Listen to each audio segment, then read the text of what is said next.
correctly. Free bird. Is that a You're saying BOGO it deal right. I missed? You're saying it right. Bears beats Battlestar Galactica.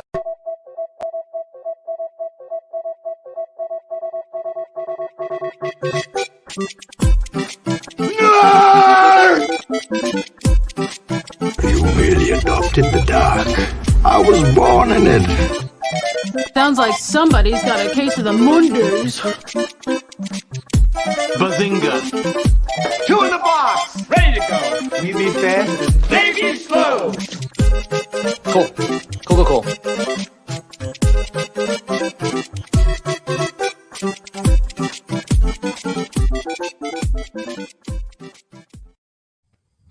All right. Welcome to the Mt.Geekmore podcast, your favorite podcast where you come to watch people talk, debate, and argue over their favorite top four, Mount Rushmore, if you will, of their favorite pop culture subjects. Today's pop culture subject, as you can tell by either watching us live, because we're live on the Facebook and the YouTube, or looking at your listening device if you're one of the many that listen to us rather than watch us.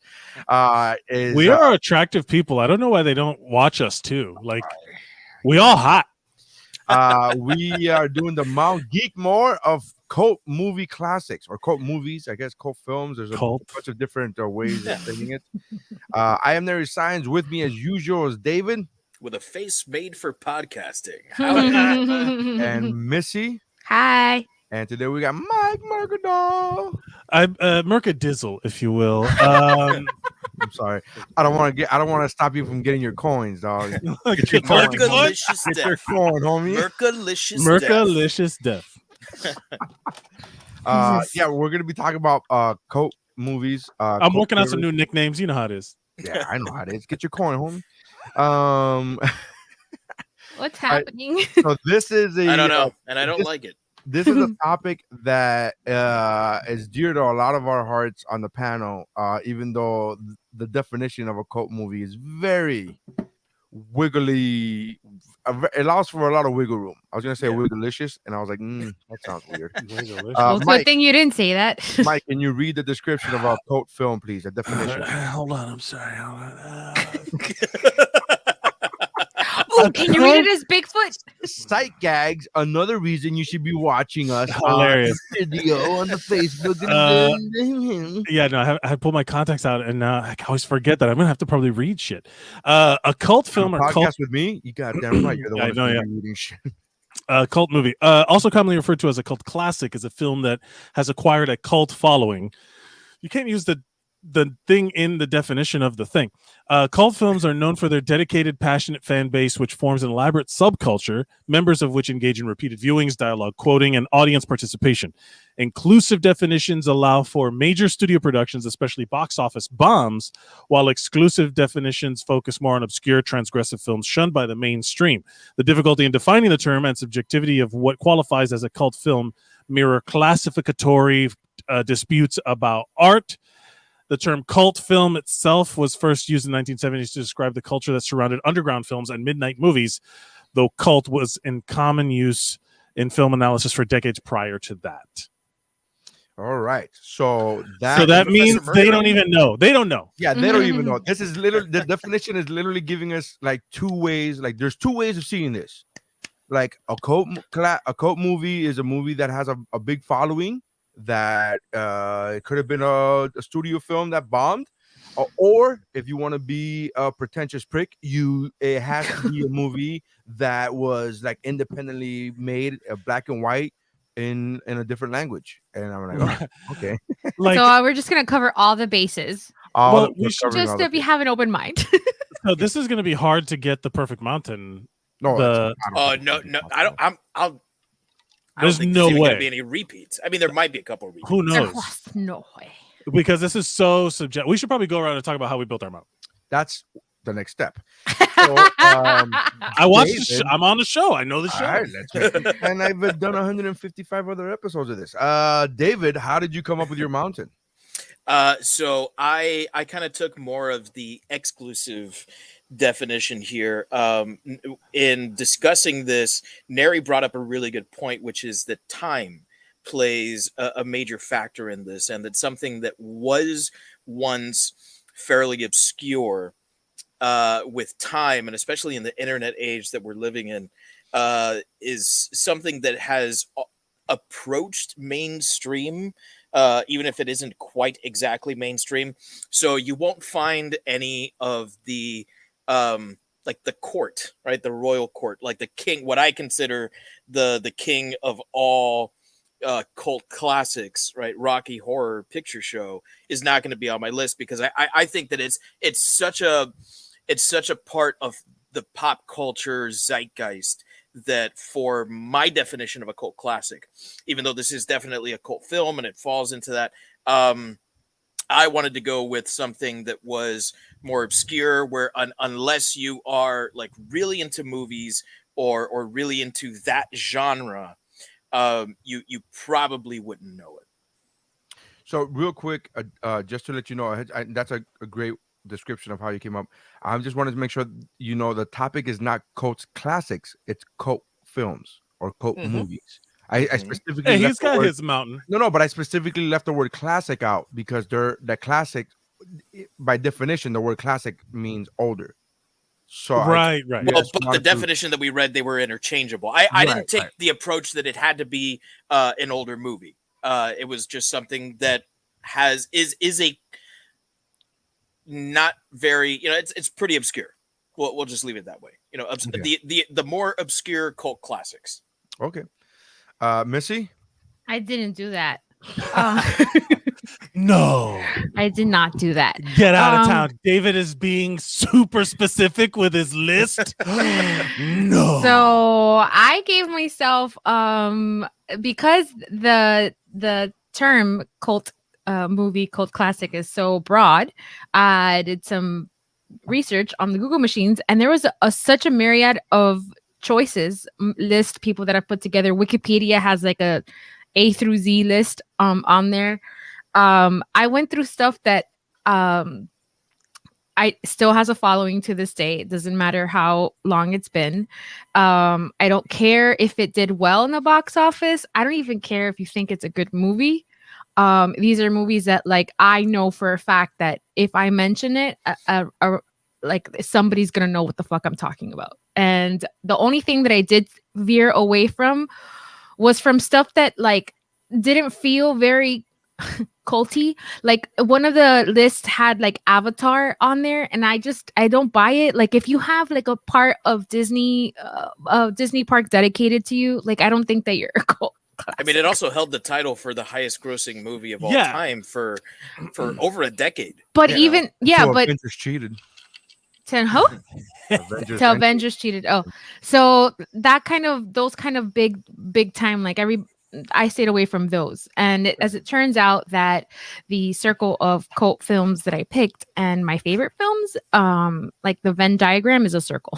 So yeah, this is gonna be a very Missy Mountain, even though it's like, fuck, I want to be cool, but I can't. I just have to be honest. Oh, I know which one was on your list.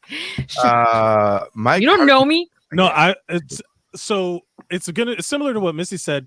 These are movies that first of all, my interpretation of a cult classic is one that was underground until it wasn't. Or, you know what I mean? Like that even if it was a big studio film, didn't do, like, they had to have not been widely known. Like one of those movies that came out, like, that I've either had to tell people about or turn people onto, or something that I've made a friendship over, where it's been like, oh, you know about this? Oh, this is, like stuff like that, where I've bonded with people over this movie, and it had to do with quotability, like being able to, like, say lines from the movie that like, where, like, I could watch it a million times and still enjoy it.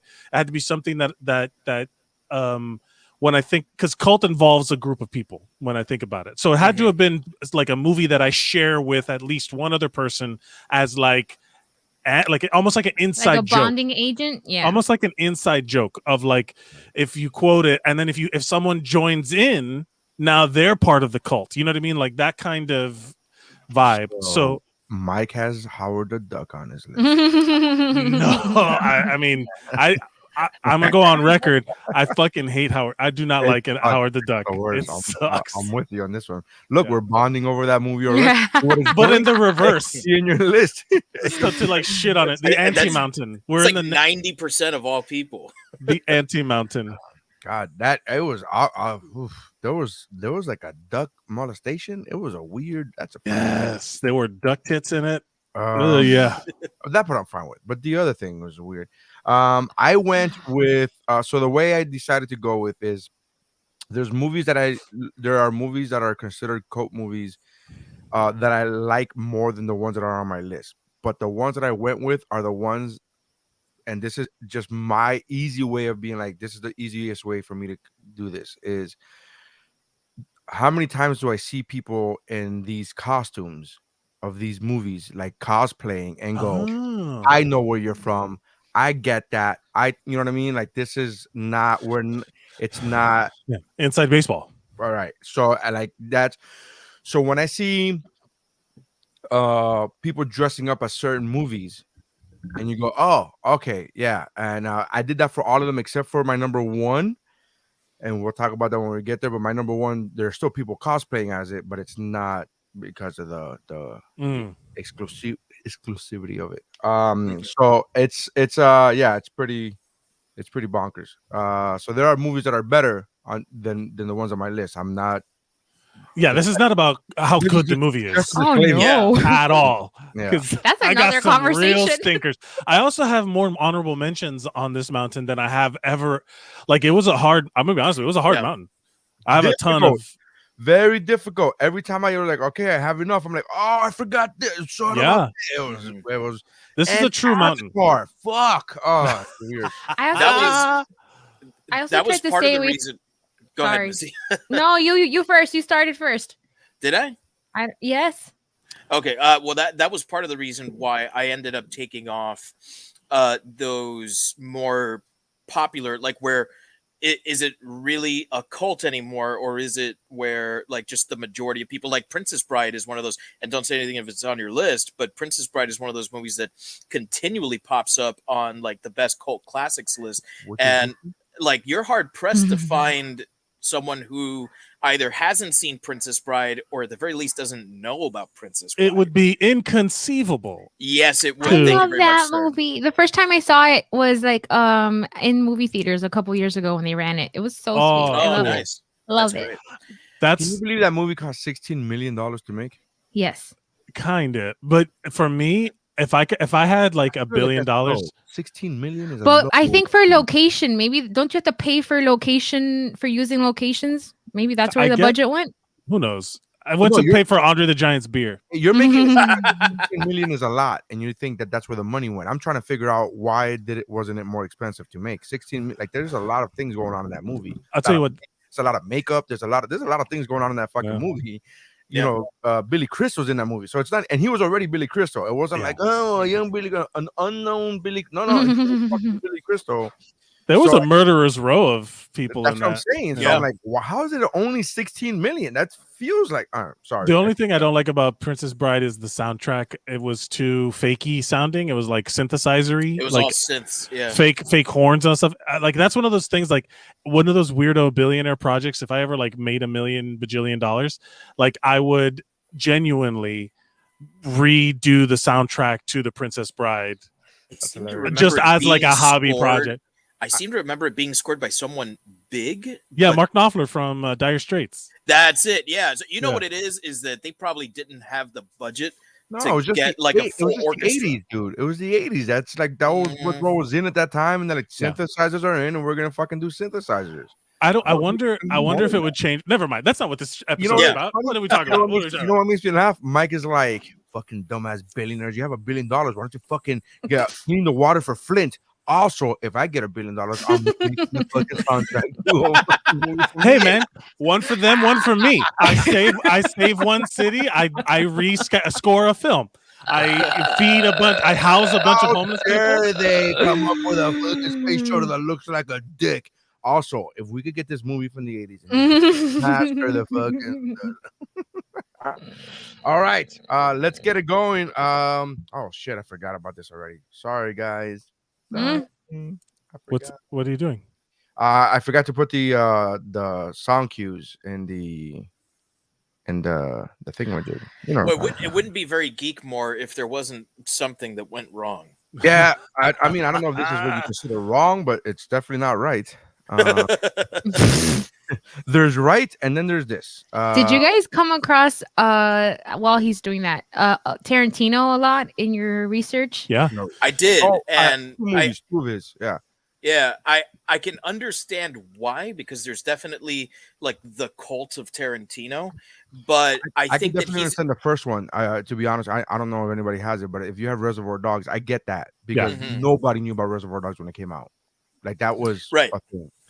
That's like he's credited with starting the like kind of indie film boom of the 90s when he was making like True Romance and shit like that, like when he was writing all these movies and then made his own independent shit. But he fits into that subversive cinema The great area category rather than like a big budget, studio releasing a stinker. And then I know, bro, he doesn't have an Academy Award. He's not really that great. Let's go with hot take. Let's get to our number 4s. With the fourth pick, Number 4. Round 4. I'm in no mood for your wives' crap. Let's get it on. Right. David, hit me with your number 4. All right. So my number 4 is going to be the often overlooked film in two cult personalities catalogs. So one is going to be the amazing Bruce Campbell, and the other is going to be another cult classic director by the name of Don Coscarelli, who did the amazing Beastmaster movie. But this isn't Beastmaster; it's Bubba Hotep. Oh, anyone here seen Bubba Hotep? No. Okay, so the Daviest of. Oh no! Oh, we lost Mike. Oh no, he's back. Wait, what do you mean you lost me? You froze. You froze for a second. Yeah. Oh, I didn't even notice. You said the Daviest of. No, yeah, it was the Davidist pick of Bubba Hotep. Yeah. One that no one else has seen. I've heard of it. I love Bruce Campbell. I've heard of it, but yeah, Bubba Hotep is one of those where, like, if you know of Bruce Campbell and like you're at least somewhat in the horror and comedy horror scene, you'll have at least heard of this movie. Bubba Hotep, the basic premise is that Bruce Campbell plays Elvis Presley in the 90s, who did not in fact die in the 70s. He swapped places with a really good Elvis Presley impersonator, and he landed himself in a like an assisted living facility, and with the help of a black man who believes that he is John F. Kennedy, and they try to save the people in the assisted living facility from an ancient mummy who is sucking the souls out of the elderly through their asshole. Is this a comedy? It's a comedy horror God, film. I hope so. I hope so. It's really funny. It's really quirky. And there are some pretty good, suspenseful parts because it is, somewhat horror. It's definitely more comedy than horror. But you get Bruce Campbell's amazingness in this movie. Like he's a guy where if you've ever seen him in anything, like he just chews up all the scenery. Like he is that guy in that movie. He's a scene stealer. And the guy that plays John F. Kennedy is so convincing. Ozzie Davis, yeah, he's a great actor. Yeah, he's fucking awesome as John F. Kennedy, and the back and forth between both of them. They're not supposed to be alive, either of them, and yet they both kind of accept that they are who they say they are because it benefits them in this fight against this mummy. So it's a really weird movie that you kind of have to like see to understand, which I'm sure is going to be the case for a lot of these cult hits. Yeah. It's going to be hard to explain why some of these. We lost you again, but I'm you going to watch this guy sleep for 6 hours. It's the best movie I've ever seen. It's like, what? Okay. I'm sure the Yeah, joke is good, but you froze. Oh, did I freeze again? Yeah. But from what I get from the beginning and the end of what you were saying, it's got to be me. It sounds like you're right on point. So yeah, my number 4 is Bubba Hotep. What year was this movie? This was like early 90s. I want to say like 92 or 93. 2002, baby. Was it? Okay. 2002. Wow. That because I looked it up. The second you said it, I was like, why haven't I seen this movie? And I was looking at it, I was like, this came out in 2002? Yeah. Post 9/11? Let's see. Actually, release date September 19th, 2003. Why am I getting a different release date? Oh, I don't know. I have 2000. Maybe I guess it's the start of production in 2000 or shot in 2002. Wikipedia has it as a 2002 comedy or release. All right, that's fine. We get it. We get the pick. Early 2000s. All right, we get the pick. I was off by 10 years. Missed it by that much. Missy, what do you got for your number 4? Okay, I'm really torn, and I'm just gonna Pick a close movie my that eyes. Everybody else has heard of, and you're already on top. Yeah. Well, okay, I'm gonna keep it honest. My number 4 is Twilight. Now listen, let me explain before you start shooting. What?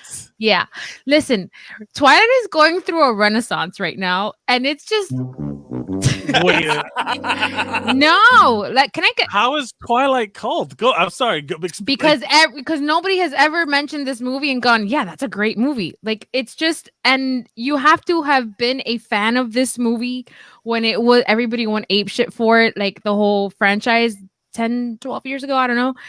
To understand why it has a cult following. This is something that I was at Dave's house on Saturday, and it was a girls' night, and we put on Twilight, and he at some point was like, why do you like this movie? And I'm like, because it's fun. He's like, why do you like this movie? No, like, I didn't ask again. I know.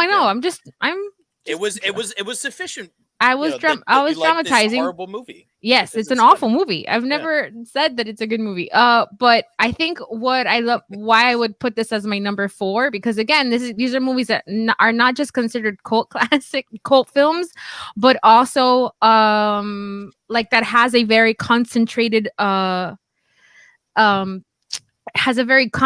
following. So like you either like it or you don't, and this definitely checks that box off. For me, it's just a really like it's just reminiscent of a really cool time in my life. It's the first thing that I made friends over this, and like this many years later, it's a bonding thing. Nobody watches these movies and goes, man, this is a great film. Nobody. But for the time, it was a pop culture moment. It was, whether you liked it or you didn't, it was a pop culture moment. And yeah, no, you're right. You sold me. You genuinely nailed it. That's inclusive my number 4. Subcultures, elaborate subcultures, members engage in repeated viewings. Yeah, I mean, it checks the boxes. Yeah, you're right. I'm wrong. I would never be like with my little cousins, there's like certain movies that I'll be like, oh, you should watch this movie. I will never in my life be like, this is something you should watch. Like, never. So this is strictly just something that has like that little, and it's picked up because in this last month it's streaming on Netflix, and it actually topped the top 10 for like 2 weeks. So it's just a really fun time to have been an original Twilight fan, and now it's going through a little renaissance. So that's my number 4. It's odd because like these movies did really well at the box office, and they're really bad, and they made the whole entire story. In fact, they milked it for even one more movie.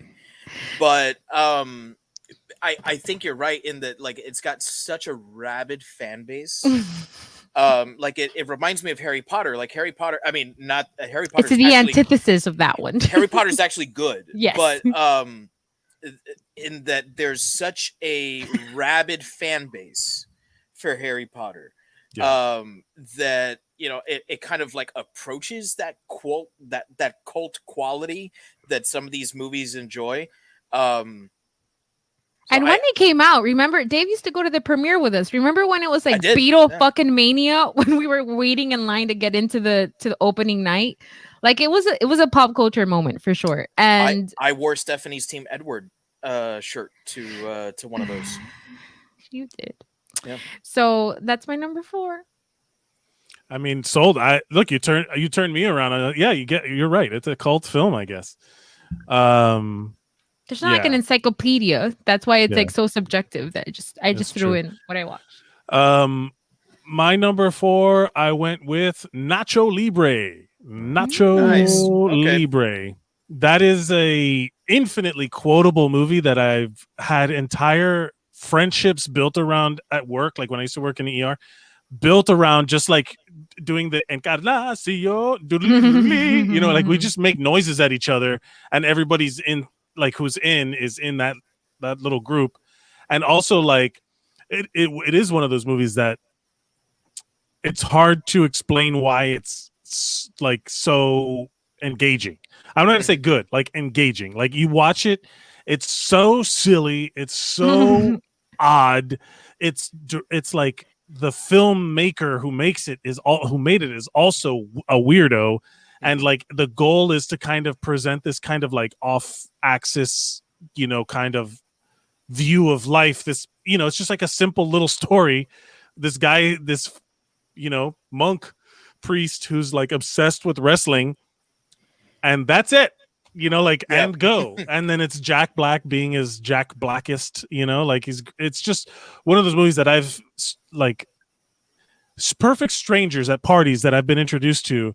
And we would just start talking about stuff. By the end of the night, we're like the best of friends quoting Nacho Libre to each other because it's super Don't you inside. love that? That's great. Yeah. Perfect Strangers. That's a good one. Perfect Strangers. If you ever say, get out to the city, Casalari, and somebody laughs, you go, oh, we're friends. That's Don't the one. be ridiculous. But have you 3 seen that movie? Nacho Libre? Yeah. Yeah. Oh, that was a dumb question. My bad. Nope. Well, I'm sure. Oh, you haven't? I don't think Neri doesn't like it. I didn't. I saw bits and pieces of it. I think I started like seeing like the first 15-20 minutes of it, and I was like, this sucks, and I turned it off. I also don't like Rushmore. I also don't like there's like those artsy fucking movies that Wes Anderson makes, and I just can't stand. And I just Nacho Libre, to me, at least for the first 15-20 minutes, I can't talk about the whole movie, but the parts that I saw were that kind of movie, but they had a white guy playing a Hispanic role, and I'm like, oh, good, okay, let's get the fuck out of here.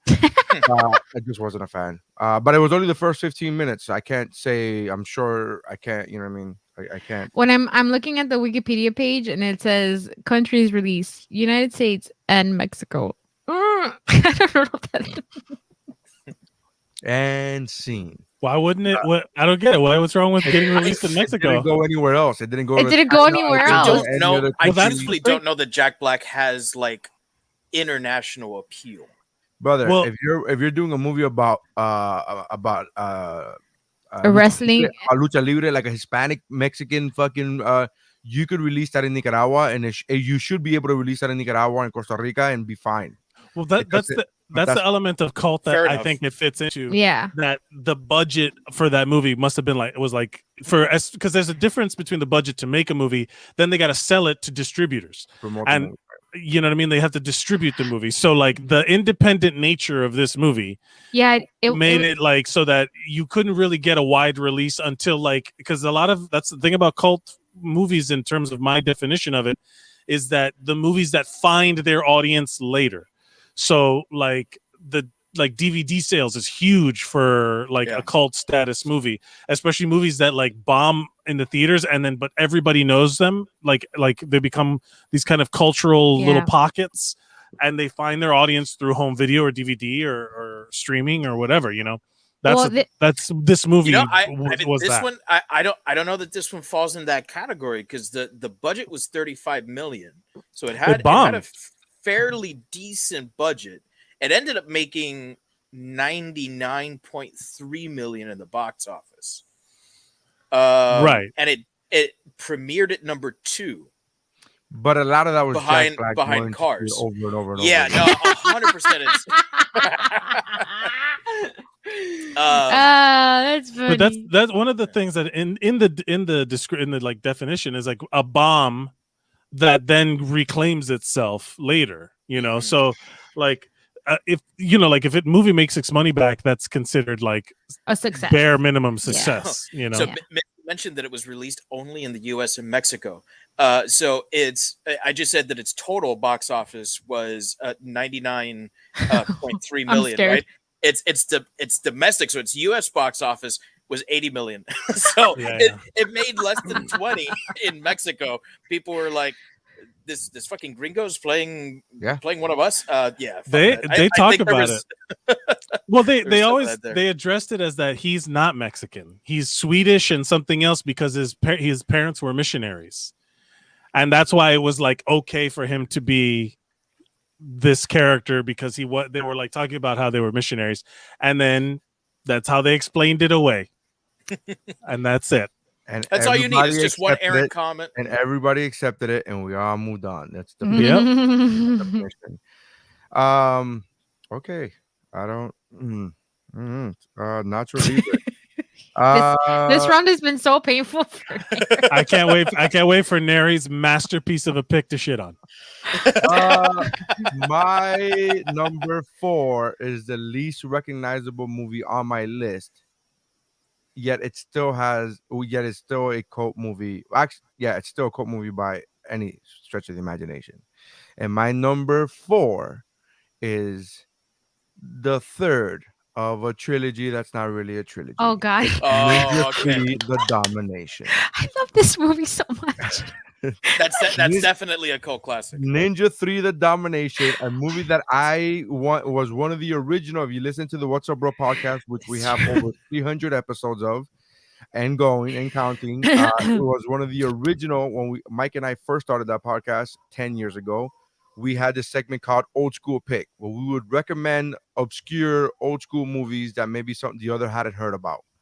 And I suggested Ninja 3: The Domination to Mike, and he's never forgiven me after that. Well, you know what? Do you remember the story? Like you had mentioned that movie, and I'm like, what the fuck are you talking about? Mm-hmm. And which proves how much of a cult movie it is. And then I watched it, and I remembered that I had seen it in those like shitty cable channel movies. You know, like it was one of those like I don't remember where I had seen it, but it was like the ghost of a ninja in a woman, and I remember it's just so good. Yeah, it's so wild, and I remember having seen it as a yeah. It's just this weirdo movie, and then as like. I just didn't remember the name, and you would try to describe it to me. I'm like, what the fuck are you talking about? But then as I'm watching it, I'm like, holy shit! I remember. I had very clear visual memories of like certain scenes of that. My train wreck. My favorite line of review from Mike about that movie, aside from the fact that he hated the music. Yes. Another movie that's full of synthesizer. So much. $1 billion. First, we do the Princess Bride, and then this one. But my favorite line of review from Mike when he saw the movie was, "There's a ninja running across a golf course in broad daylight. Ninjas are supposed to be not seen, stealthy. It's in broad daylight." And my response and defense to this was, but he was wearing green. And the golf course is green. So he wasn't in black, he was in green. How many? Well, that is a trend in that series, and I know you love to say that it's not a real trilogy. I think it was one of those trilogies where they at the end they go, "Oh yeah, fuck it, let's make it an anthology series." Was the daughter of someone? No, no. They're not connected. So they're not connected in story, but it was the same production team. They had the same. The star or one of the stars of the first one carries over into the second and the third, although he plays different characters. So it's not the same thing. But they called the second one Revenge of the Ninja, and the third one is Ninja 3: The Domination. But this is a Canon Studios film. Yeah, you know, and that's what it is. Film It's series. basically, it was literally like if you watch the there's 2 documentaries on Canon Films, and if you watch them, they'll tell you the same thing. If you watch both of them will say the same thing. It's ninja movies were super cheap to make, super popular, and made a fucking boatload of money. They just kept pumping these out. It wasn't like, oh, they didn't sit there and be like, okay, let's think of an overarching connecting storyline. No. They didn't give a fuck. They were just like, we have this Asian guy. I'm not even trying to be funny. We have this Asian guy. He's a really good martial artist. He was good in this ninja movie. Let's put him in another ninja movie. He was big in Japan. Yeah, and they were like, and then they were like, we have the rights, we have him under contract. The first one made a boatload of money. Let's make another ninja movie. And then they got a legit movie star to do that first one, Franco Nero, who is a gigantic Italian actor. This is the guy who was the original Django, right? Yeah, because when you think of ninjas, you think of Italians. Well, the guy was also a fairly accomplished martial artist. But what I was gonna say is that whole like weird colors to the ninja costumes starts all the way back in that first one, because they have walking like as Franco Nero is running through the jungle. Yeah. Right. Yeah. In his white ninja outfit, which by the way was my Halloween costume as a kid 4 years in a row.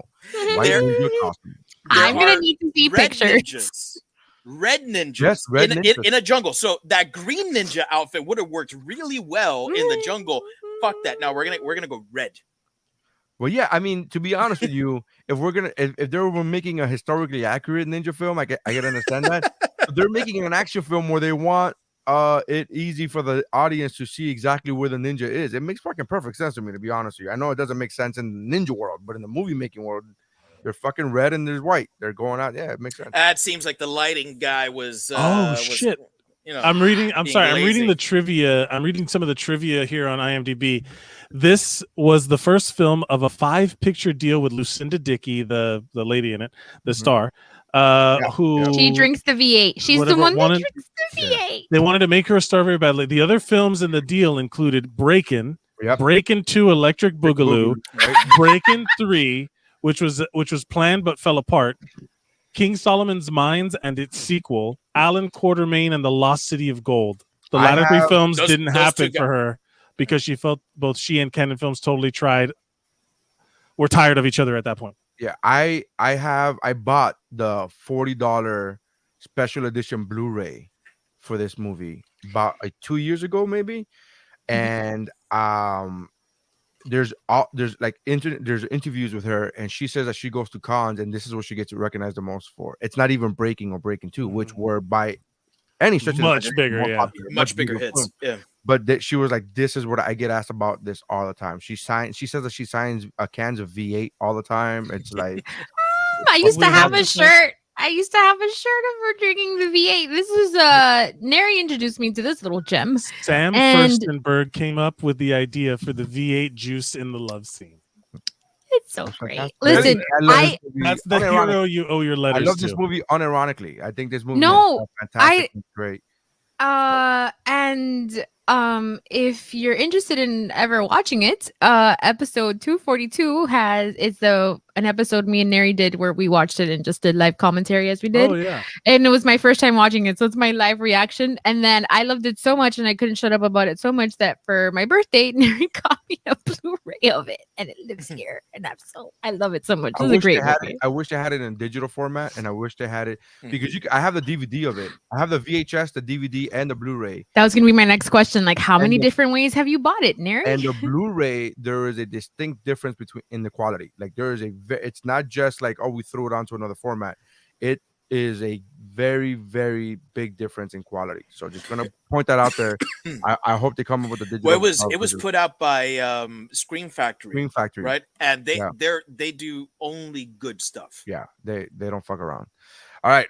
So our number 4s were Bubba Hotep, Twilight, Nacho Libre, and Ninja 3: The Domination. Round 3. 3 is a magic number. Yes, it is. All right, David, what's your number 3, man? My number 3 might be the More obscure than the first one. no. I don't think there's anything more. I don't think there's anything more obscure. So one of them might be more obscure. This one has a really Hollywood director attached to it, which is Walter Hill of 48 Hours fame. And it's got some legitimate stars here: Diane Lane, Michael Paré, Willem Dafoe, Rick Moranis. A lot of these guys, like, just as they're starting to break. Right, this is 1984, and it's a movie called Streets of Fire. Anyone seen this? I've heard of it. No, but I've not seen it. Streets of Fire is like the very first thing that you see is, it says this is a rock and roll fantasy, or I'm sorry, a rock and roll fairy tale. So this guy played by Michael Paré comes strolling back into his old town, like his old hometown, and his old love interest, played by Diane Lane, has been kidnapped by a biker gang led by Willem Dafoe. And her manager, who's played by Rick Moranis. I have seen this movie. Yeah? It was on TV. This was like 3 or 4 years ago when I still had cable. And it was just randomly playing, and I just started watching it, but I didn't know what the fuck I was watching. And I started watching because I saw everybody in the movie that I knew, but I'm like, well, I've never didn't know what was going on. Yeah, I remember this movie. The movie has this weird, like, retro 50s look to it. Yes. There was like a computer and like, yeah. But it still manages to be very 80s at the same time. It's also a pseudo musical. So, like, none of the characters are actually like singing songs. It's not like West Side Story where they're like singing to each other and progressing the plot that way, but music plays an integral role in the film. This is like it felt like a music video. It felt like very music video-esque. Yeah, it's got that quality to it, and all of the music in it, like the musical numbers, not the score, but the musical numbers, were written by Jim Steinman, who very famously is the guy who wrote all of Meatloaf's music. So if you're a fan of that sort of like rock opera style music, if you're a fan of awesomeness, essentially, you'll love the music. The movie is like, it's weird when I describe it this way. It's kind of like a pseudo musical, almost like a neo-noir, because it's these guys that go on this journey to kind of like save this girl who's been kidnapped, but somehow all of it comes together to just work. And the action scenes are really great. The dialogue is so good in this movie, and it's weird because it's kind of like retro and throwbacky a little bit, but also manages to feel like new and fresh. It's almost like a dream world, where this is the kind of place that would exist only in like a fever dream, where like someone in your house just happened to be playing Meatloaf in the background while you were having a dream, and so it kind of like seeped its way into your mind.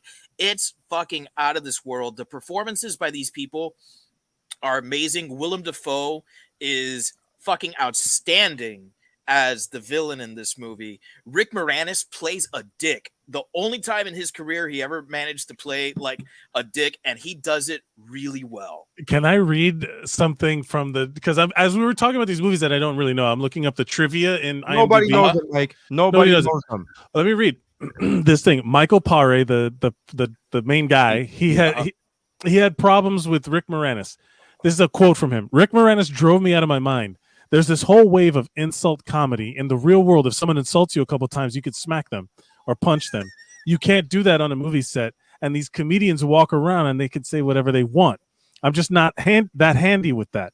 Comedians are a special breed. They can antagonize you and say whatever they want, and you can't do anything to stop them. Here's this weird looking little guy who couldn't get laid in a whorehouse with a fistful of 50s. He would imitate me. The first thing he says to me is, do you just act cool or are you really cool? That was the first sentence out of his mouth to me in Joel Silver's office. And I was like, oh, this is not going to go well. But he was one of Joel's dear friends, and he ended up making a bunch of movies for Disney. I just wasn't that sharp. I wasn't ready for that kind of crap. I'm just imagining Rick Moranis just being like, like...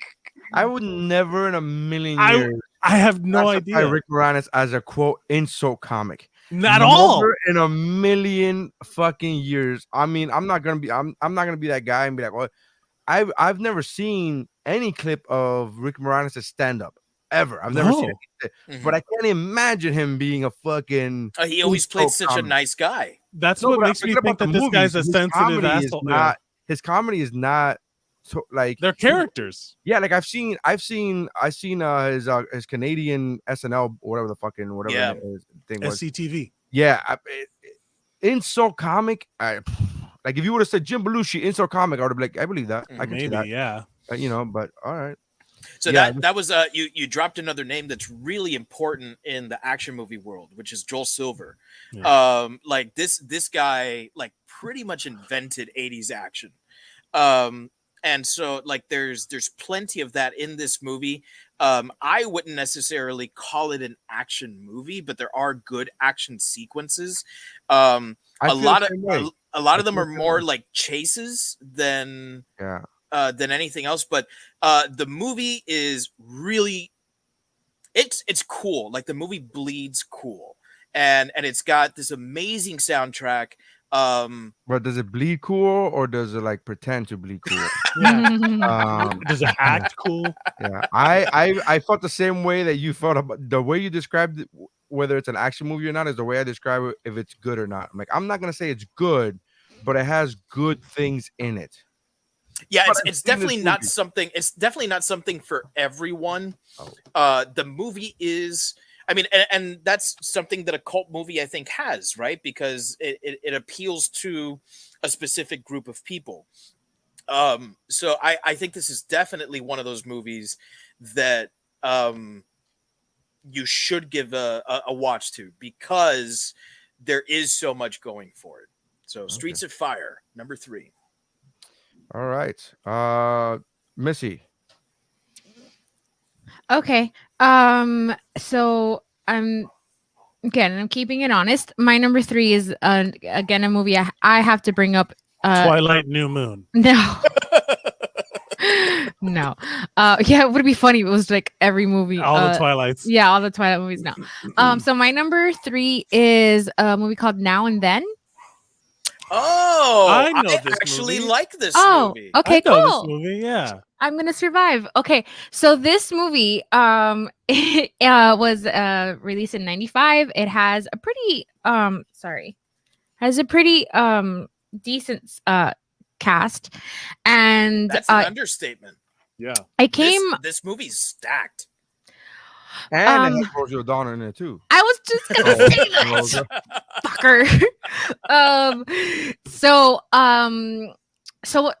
it came up in a couple of lists that I came across. It is one of my favorite / comfort watches, and it's a great story about these 4 girlfriends coming back together after we assume a decade of not seeing each other, and they're one of them is pregnant and about to give birth, and they're just reminiscing on their childhood, and it just cuts back and forth between the reunion and the story of this incredible summer that they had. And it's actually not like it tackles a couple of interesting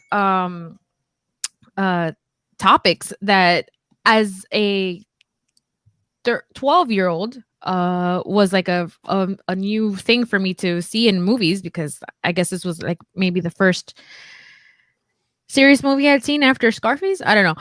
But what a combo. It was a joke. Yeah. It was a joke. Scarface was when I was 6, not when I was 12. Okay. Oh my God. Yeah. So and then this is a movie that my friends know what I'm talking about. And then if I'm gonna bring it up, I know that I'm going into it shooting in the dark because I don't know that everyone's gonna know what I'm talking about because I fully expected all three of you to be like, what? So the fact that I got two of you. You and I have talked about this movie. Yeah, but you don't like it. Oh no, but that's not. But that still was. That's a separate conversation. You're right. You're right. I still wasn't gonna be like, what are you talking about? I know exactly what you're talking about. So it's a great movie and a fun watch. This is one definitely that I would want to pass on. I would say to a coming of age. It's a coming of age movie, but also good for the adults. So Demi Moore. One of the scenes that well, the whole movie's great, but one of the scenes that always like now, like one of those things where maybe it didn't age well, is that in the opening sequence, you see Demi Moore driving her rental up to the house and like the camera pans down and it's just an ashtray of cigarettes, just like 20 cigarettes. I'm like, oh, I can smell that. I can smell this scene. Which would never, ever, ever make the light of day now, unless we were doing like a old timey movie. So yeah, I love this movie. It's a comfort watch. I was really excited when it was first available on digital, which wasn't until a couple of years ago. And it's one of those things where yeah, nostalgia, fun. So that's my number 3. And again, nobody knows, either you know what I'm talking about or you don't. And when I am gonna bring it up and I haven't talked to you about it before, I know that I'm like shooting blind. This was one that my sister watched like nonstop, and so it was always on at my house, and I actually grew to appreciate it. Yeah, brainwashing will do that to you. Yeah, it was on, you know. So I'm sure that she likes, you know, Raiders of the Lost Ark and Terminator the same, and grew to like them in the same way that she does. Man, she we talked about it. She's got good taste. Yeah. Rosie O'Donnell, who plays one of the characters, Roberta, was supposed to be the character of Roberta was supposed to be a lesbian, but the film was later re-edited and she was made straight. The line "Roberta lives in sin with her boyfriend" was dubbed in later at the last minute. 7 years after this movie was released, O'Donnell came out as a lesbian in real life. Like, I wonder if she had a problem with that edit. She probably did. Yeah. I imagine she did. But I've seen this movie. I remember enjoying it, but it's not what you're right. It's not one of those movies that comes up often. Mm-hmm. So yeah, it's probably the most obscure pick that I have on my mountain. Oh, well, I'm glad you clarified and said on your mountain, because I was like, madam, have you not been listening to this? Oh no. I would never dare. I was my picks. All right. Right within the 5-minute mark. All right. Mike, what do you got for your number 3? Clue with Tim Curry. I picked a different Tim Curry cult movie, but that is another murderer's row of comedy actors. Madeline Kahn. Yeah, it is so good, that movie. And I was just watching it with my girlfriend again, and I'm like, I could watch this movie 100 times. I've never seen it. Really? No. I own it. I swear to God, I've never seen it. I own it, and I've never seen it. It's a fun watch. Oh my God. It's a really great, funny movie. Yeah. I love this movie, and it's one of those that, like, again, if people know what you're talking about, they'll instantly start quoting lines of it to you where they're like, flames on the side of my face, you know, like all of these, like 1 + 2 + 1 + 1, you know, like all of those like if you know the movie, you it's just so, these iconic lines, and the vibe of that movie is so great. The like, if you watch it even now, because it was made, when did that movie come out? 85. And in the time it was being made, during the whole Reagan era bullshit, it was like a throwback to the red scare days of like the 50s. And then if you watch it now, some of those jokes still hit. Like, it's many layers. And I don't know, it's one of the like most enjoyable watches. It's one of those that it comes on and you put the remote down and you're like, okay, I'm gonna watch this. This is what I'm doing today. This is what I'm doing. I'm watching Clue. I'm gonna watch all the endings, and it's gonna be great. It's absolutely like a go-to movie for me. I love it. Number 3. Anything with Madeline Kahn. She is one of my absolute favorite comedic actors of all time. She's the best. Yeah, like she can read a phone book and I'll start laughing. It's phone book. What are those? Yeah, she's the best. She's, you know, fucking Blazing Saddles. She's just iconic. All of the Mel Brooks movies that she's in, just amazing. But she's amazing in this one, and also like Richard Mull and these, just like Martin Mull. I'm sorry, and oh god, I can't forget the guy from Lenny and Squiggy. What was his name? He was in Spinal Tap. McKean. Michael McKean. Michael McKean. Like just had it in the tip of my tongue. Bonkers funny, that whole movie, and just super, just everybody hamming it up, having a great old time, just chewing scenery. Tim Curry being fucking awesome. That movie is great. I love it. Yeah, it really is. Yeah. Okay. I keep telling myself I gotta watch it, but I haven't watched it. My number 3. Christy says it is her favorite. Her favorite movie. It's one of my. I mean, it's up there. Well, I was talking to her and she's like, "I'm gonna leave now because I'm gonna go watch Clue." So we just lost a viewer. Yeah. Well, Julie likes Now and Then. She put Now and Yay, Then Julie with 17 exclamation marks. That's So she all right. My number 3, I'm sorry, is it's one of these movies that got ripped off, and they made a highly successful video game franchise out of it and gave it no fucking credit, and I get upset for it. But my number 3 is Big Trouble in Little China. That's a good pick. Is the video game Grand Theft Auto? No, it's Mortal Kombat. Oh right, I was so close. This is one of those that had I don't know what you're talking about. Had I not eliminated movies that I think are like too much in the like pop culture zeitgeist, this definitely would have been on my mountain. Oh, you're gonna hate my entire list. Yeah. All my movies are super popular, but I also love your list. Yeah. Oh, wait, don't say that yet. Big Trouble in Little China, phenomenal movie. Kurt Russell in his most Kurt Russell-iest role. I absolutely love everything about this movie. I rewatched this movie as a kid 1,000 times before I even knew what the fuck was going on. I just loved all the action scenes. I loved all the action sequences. Kim Cattrall looking like the fucking dime piece that she is. She is gorgeous in this movie, and the other lady too, and I forget her name, and I'm sorry because she didn't, she wasn't a mannequin, so I didn't know the other lady's name. But there's other lady in the movie, and she was a stunner as well. She was just gorgeous.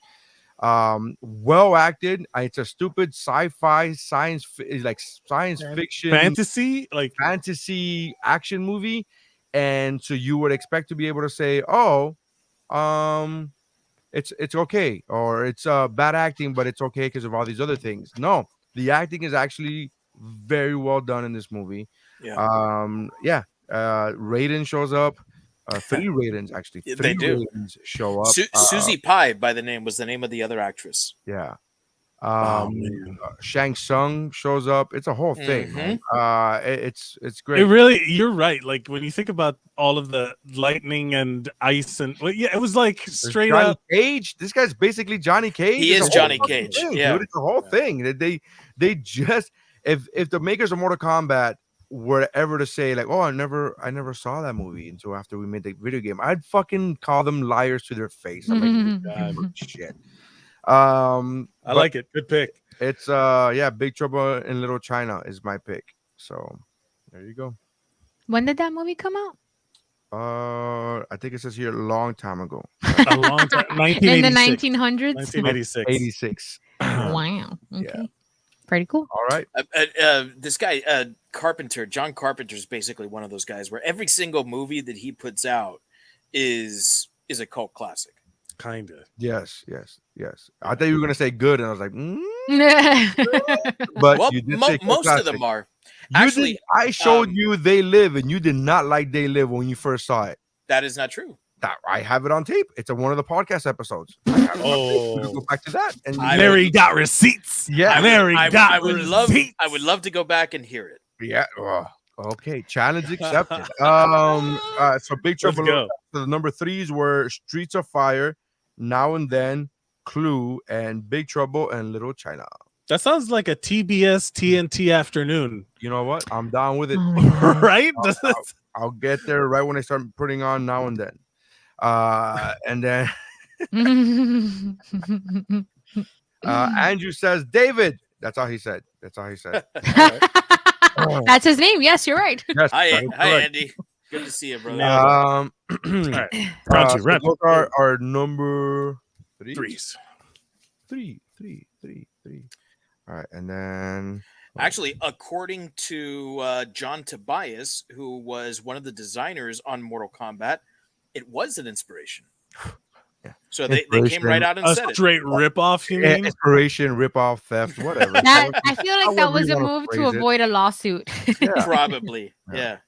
Oh, that game, yeah, it was there. It might have yeah. inspired something. Mencia gets inspired by other comedians.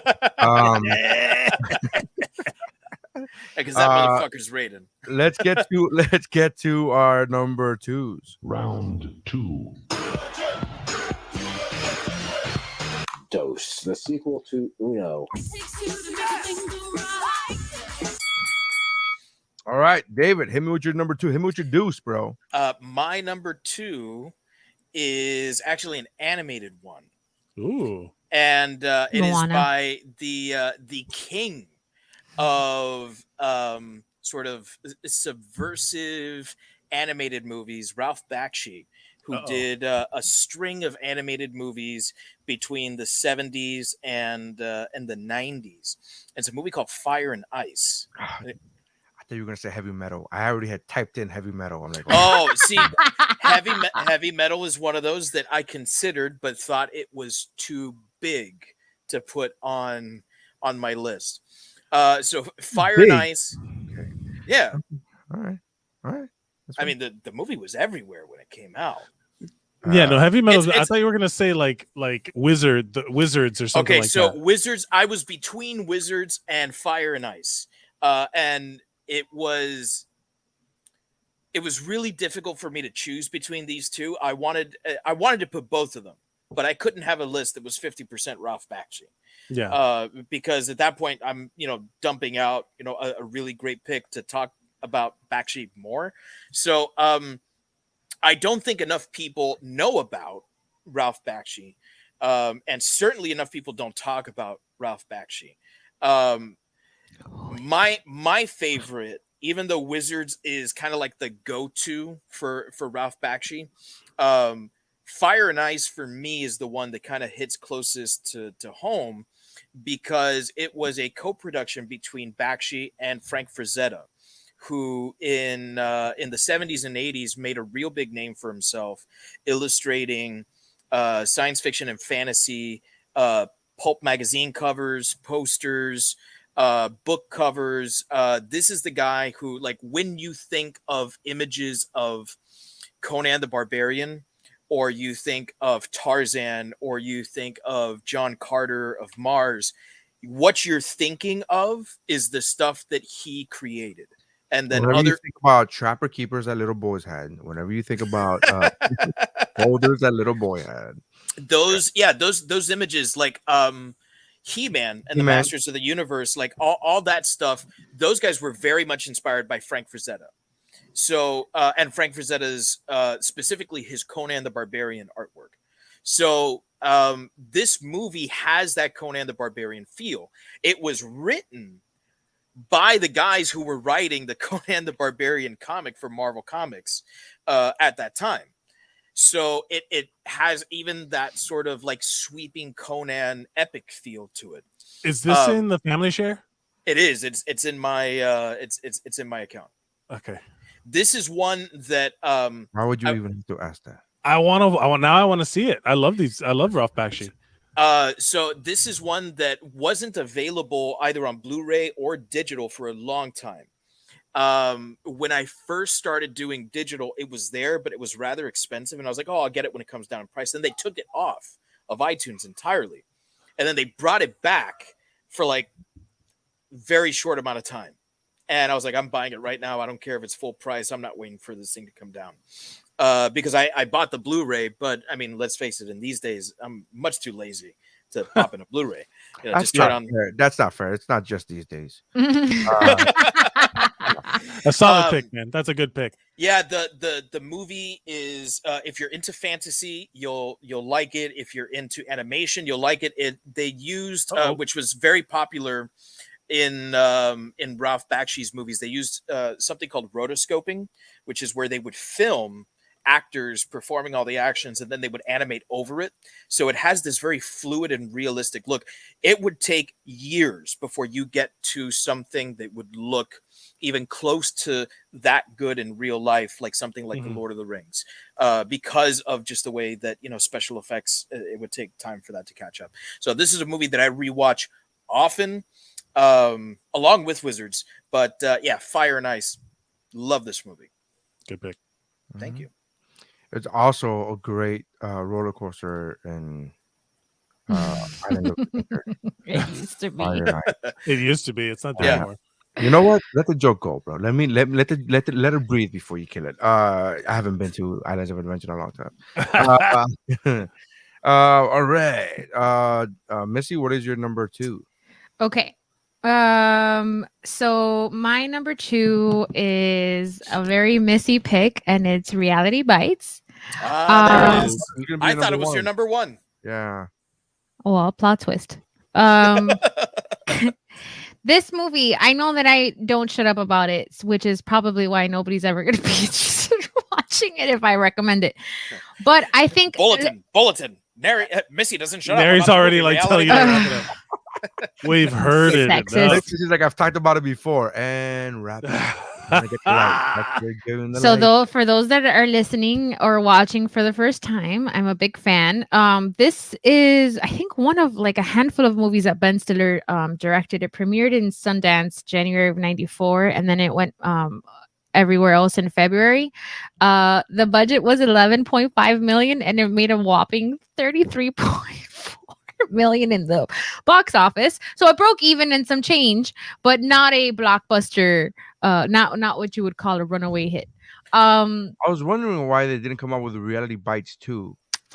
Bites harder. Reality Bites back. So this this cast, I stand by this cast is pretty stacked. You have Janine Garofalo, Ethan Hawke, Winona Ryder, and John Mahoney. They play the main characters. And I mean, I won't bore you to tears. It's just one of the reasons why it's it's a favorite. Ben Stiller. Dave, did you have the balls to say thank you? Yeah. Okay. I just want to make sure. The fuck. You have to reinstate the timer for David, and then he's like, "Please, God, don't go too long." Again, this is a movie that you either like it or you don't. You either know what I'm talking about or you don't. And it's just a very great movie. What are the lists that make? I know we talked about this in one other episode. Anything that has to do with the 90s for sure. And that's it. What year was it? Was it 94? This was 94, yeah. I think we've already done best movies in 94. So if you were on that mountain, yes, I was. Sure it was there. Yeah.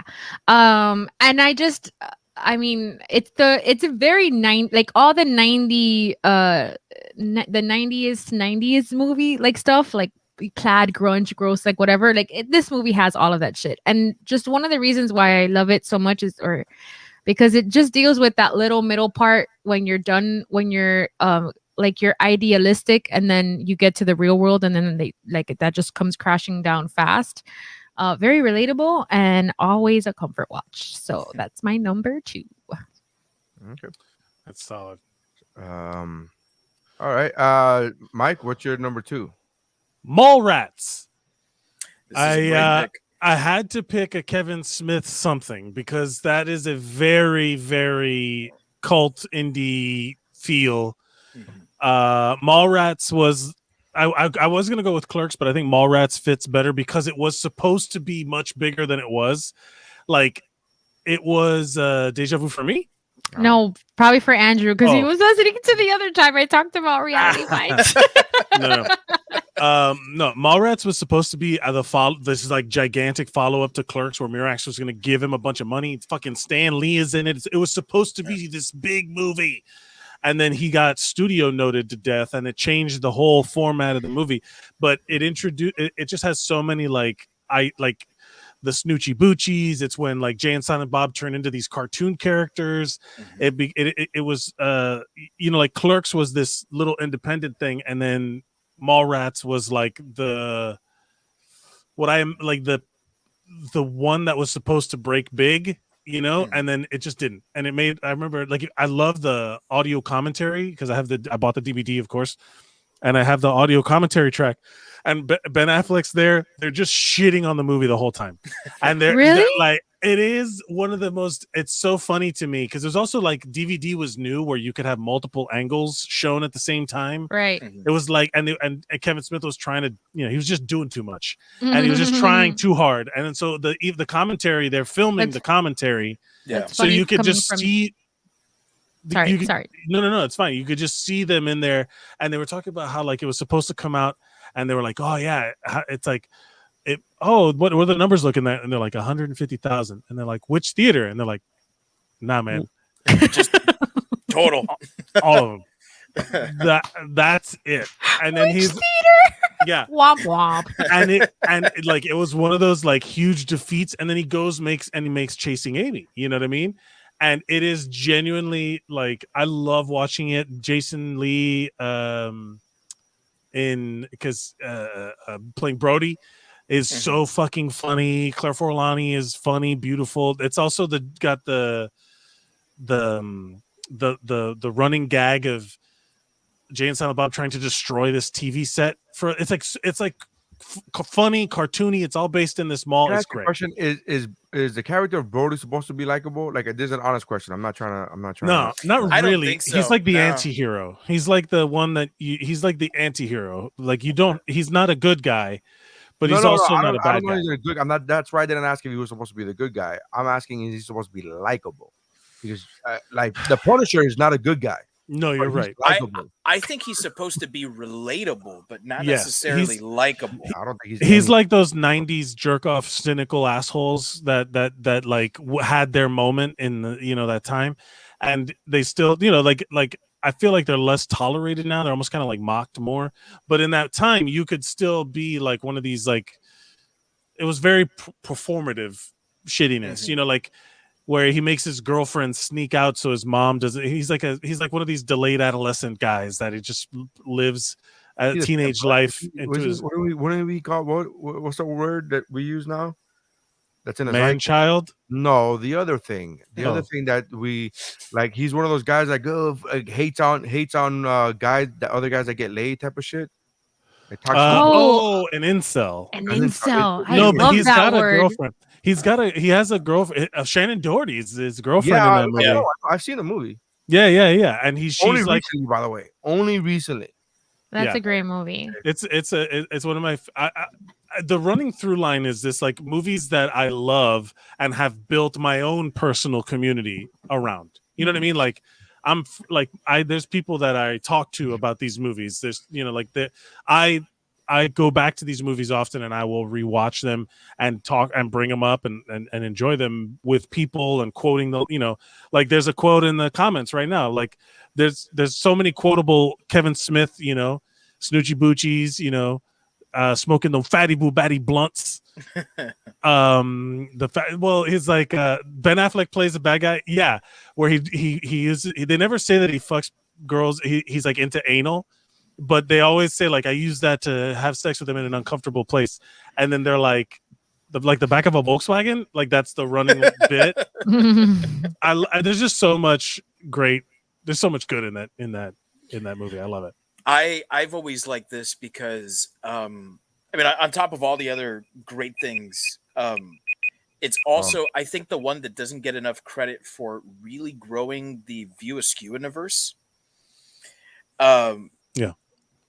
When you start watching some of the other movies and how they all tie in together, Mallrats is kind of the one that made it Yeah, happen. Mallrats and Jay and Silent Bob Strike Back. But this, and Michael Rooker. Michael Rooker is Claire Forlani's dad. He's fucking great. We're at 5 minutes. We're Yeah, good. I'm done. It's my favorite. All right. So I hate the fact that I had to do that to you, Mike, because then it makes it seem like I'm cutting you off just so I could get to my pick, and I'm not. I'm like, no, but we get it. No, let's keep it moving. We heard the beep. It was okay. I'm just telling the audience because the audience gonna. I'm like, no, Mike's the one that reminded us to get the timer out. Yeah, waste more time explaining it. Earlier, we were some of us were taking longer. That was sarcasm. Yeah. Shit. All right, sarcasm.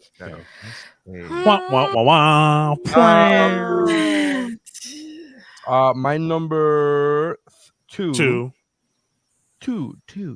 is The Last Dragon. Honorable mention. Great pick.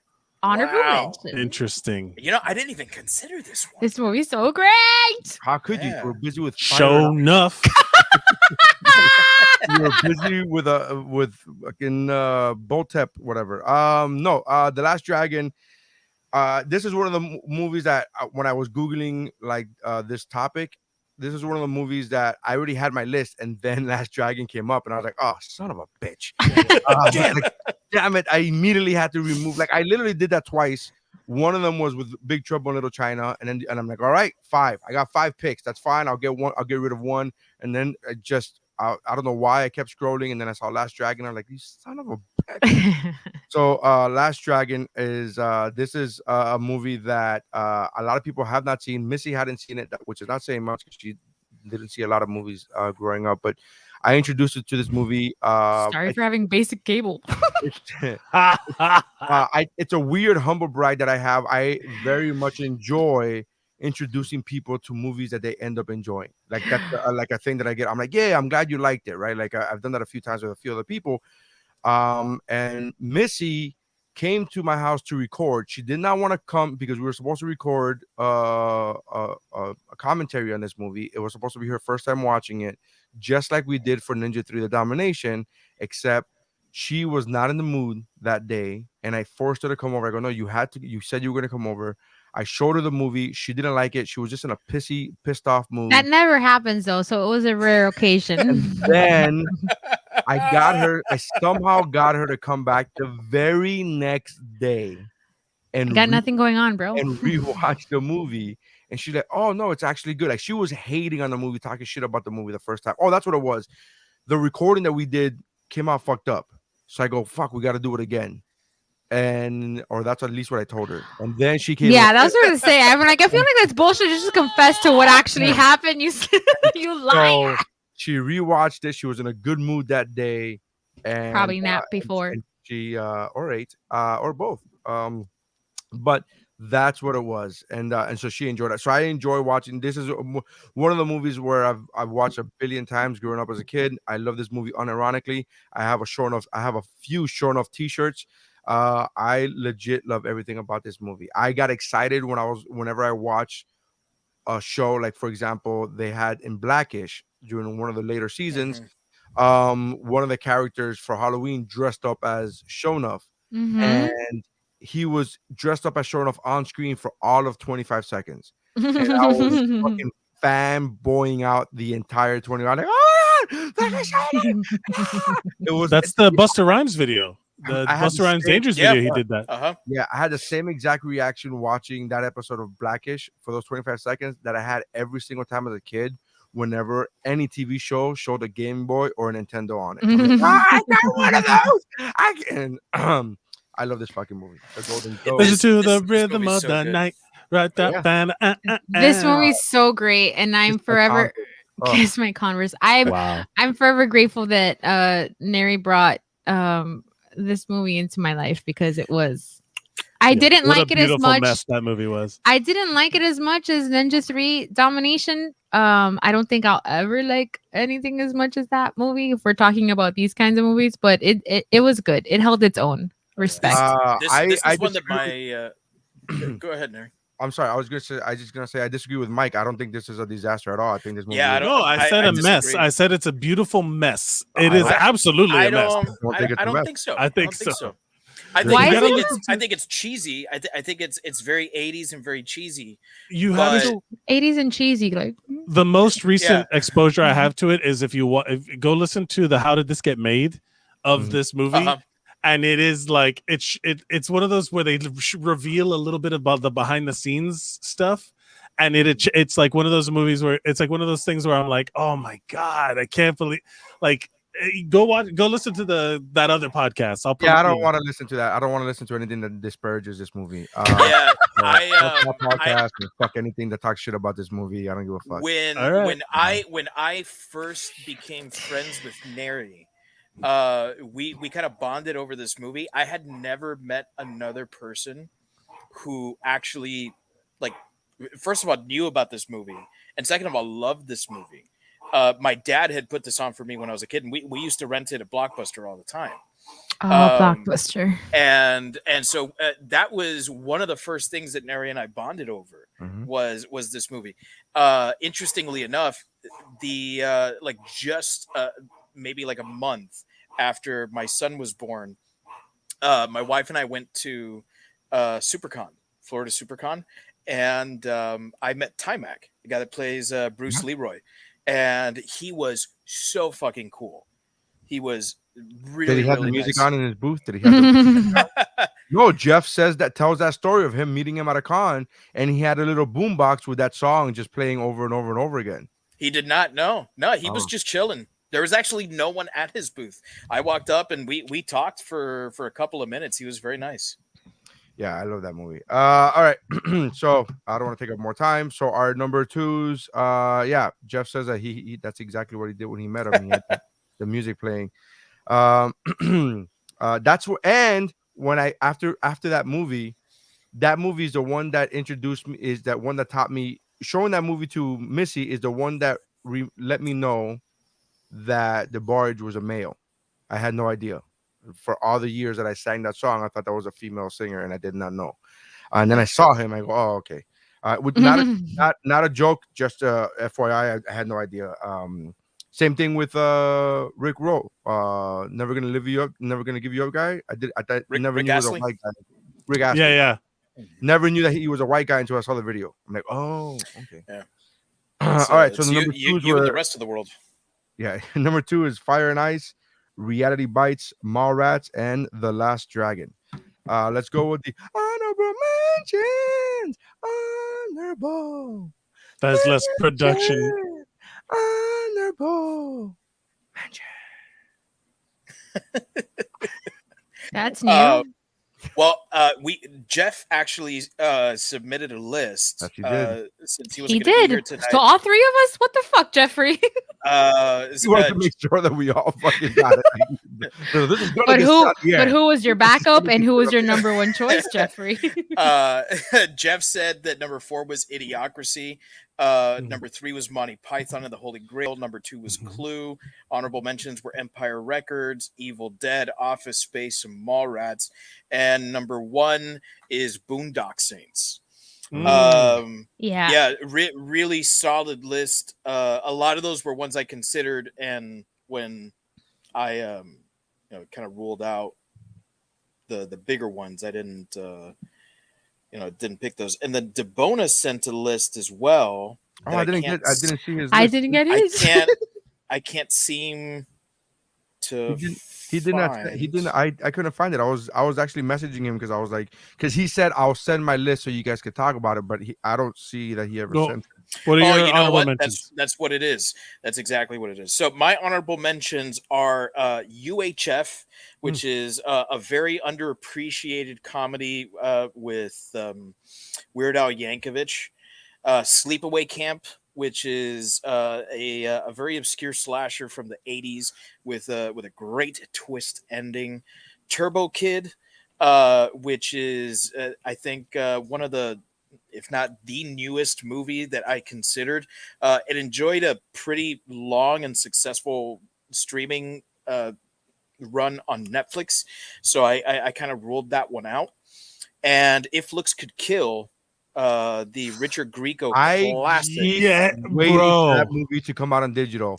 I have that movie as a reminder every like 6 weeks. I think it's on my phone check Oh to my see God. if Looks Could Kill has come out on digital. I loved that movie. Fucking love that movie. Yeah, it's not even available on Blu-ray. No, It's no. a DVD is the highest most recent format that you can purchase it in. That's the Not a second big thing I'm gonna market for do. the Greco. If I Yeah. become a billionaire, the second thing I'm gonna do, first thing is fix the fucking soundtrack to every 80s movie, and then make If Looks Could Kill on Blu-ray. That's so Jeff good. says that he still has a VHS of it. Yeah, he still We- has a VHS of it. We could go get a big bucket of popcorn and go watch it at Jeff's house. Oh, And- for sure, and dude. pick up a VCR on the way. Ah, Missy, what's your honorable mentions? Wet Hot American Summer. nice. Nice. Yes. Love that movie. Showgirls. No said. Yes. The Last Dragon is also on honorable mention, and Office Space. Office Space. Yeah, that's on mine. I have Office Space. I have Empire Records. I have A Knight's Tale. Oh, that's a great one. I have A Knight's Tale. That Christy loves that movie, and I love that haven't movie, too. watched it yet. You mean she's human? Everybody in the planet. Everybody in the world. I've loves never it. Yeah. seen. Okay, my bad. I haven't seen it. I've yet to meet someone who says, I don't like that movie. I know people that have not seen it. If there was gonna be anybody, it would be me, and I am not. Yeah. I'm not even that guy. Yeah. That movie's fucking great. That movie's so fun. And then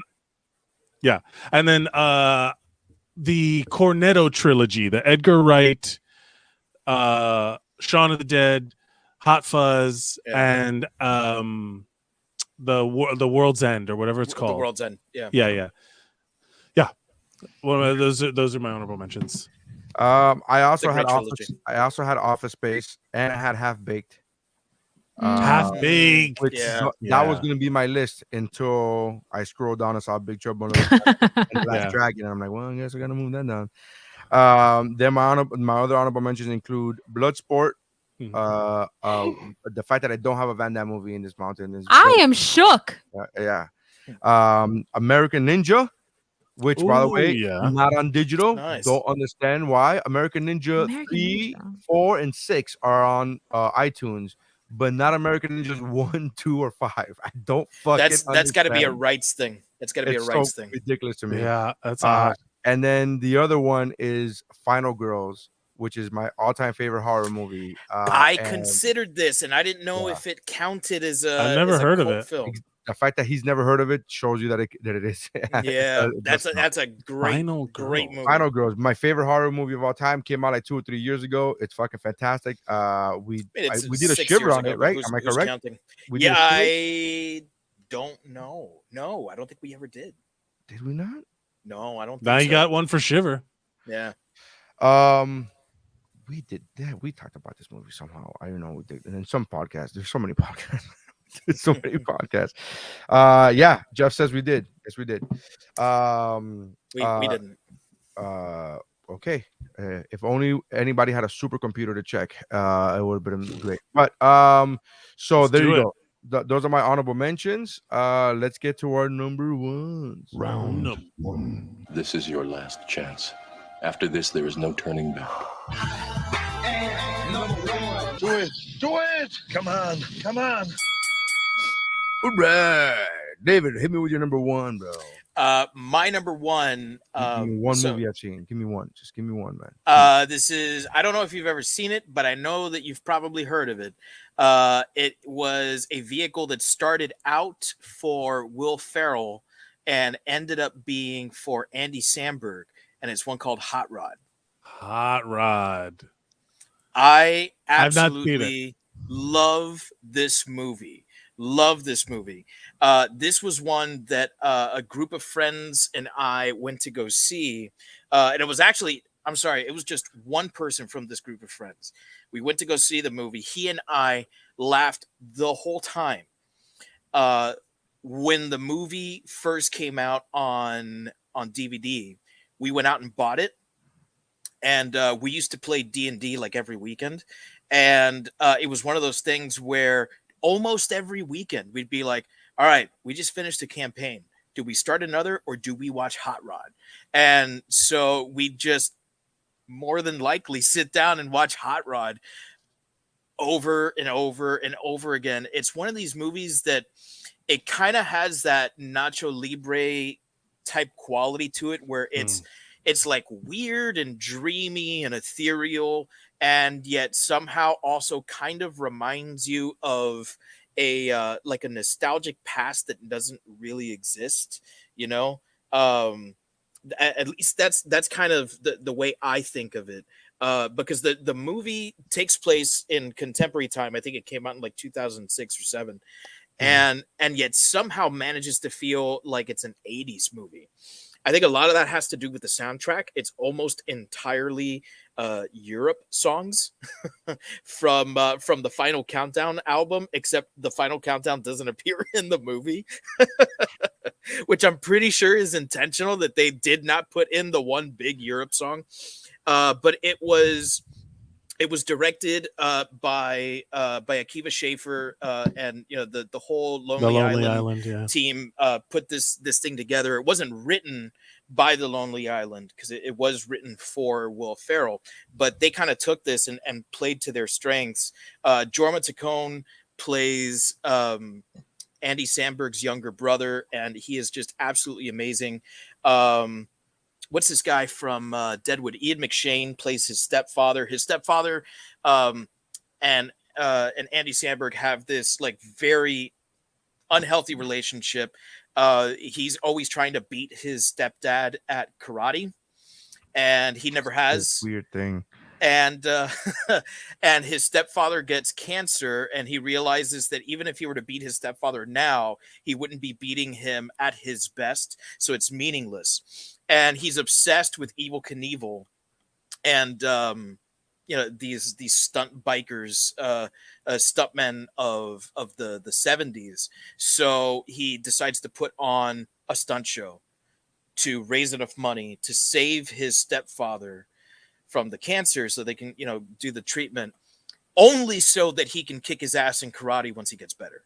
So it's a weird, wacky movie. There's some like really odd scenes in this.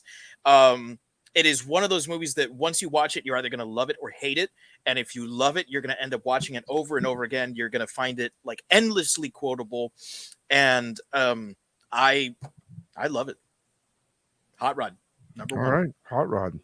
There you go. Missy, what's your number 1?